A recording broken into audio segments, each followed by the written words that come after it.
There you have it. Liverpool have signed Loris Karius from Mainz in Germany for around about £4.7 million.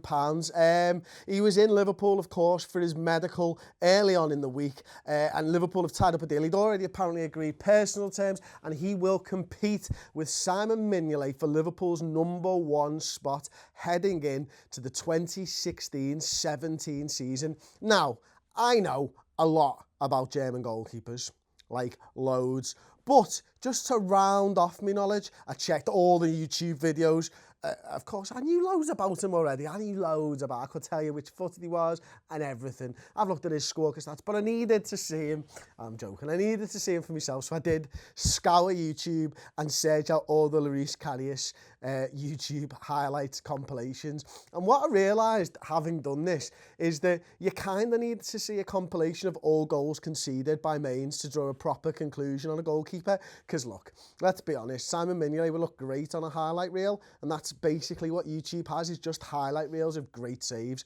And that's great. That filled me with true confidence going in and knowing that we've now signed him. But what I want to know is, how many did he mess up on? How many goals was it his fault? That's what you need to see. YouTubers out there, Scout Nation and the ilk, you get on there and put proper goalkeeper compilations together.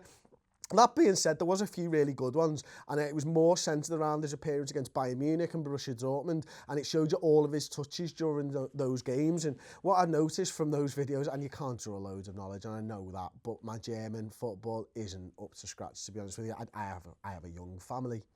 We just do not have time to watch German football in my house, mainly because we're talking about Liverpool all the time.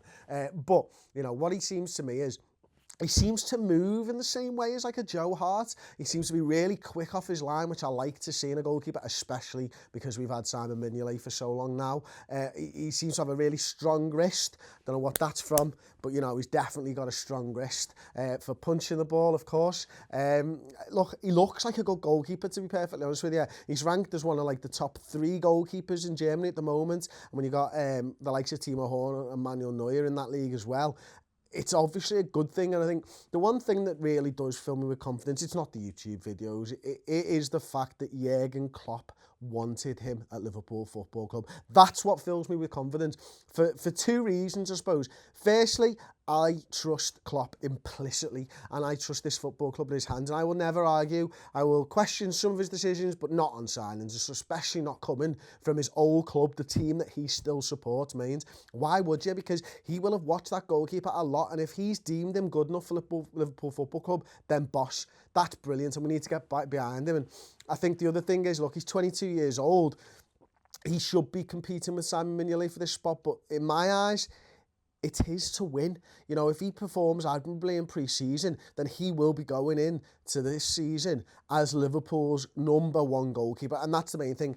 Look, if any of you out there watch German football, let me know in the comments section if I've got any of this wrong. Let me know there what you think of this signing and whether you think he will replace Simon Mignolet as Liverpool's #1. But right now, I'm a happy chappy. Liverpool have wrapped up their 3rd signing of the season already. So what more can you ask for? Like, the season only ended last week, and that's what it comes down to, doesn't it? How fast are Liverpool moving? And that's great. That's what Jurgen Klopp, you know, why Jurgen Klopp didn't put his hand in his pocket in the January transfer window to plan this summer's transfers, and to see it moving at a pace already, that fills me with even more confidence. Anyway, thank you very much for watching, and subscribe to the YouTube channel.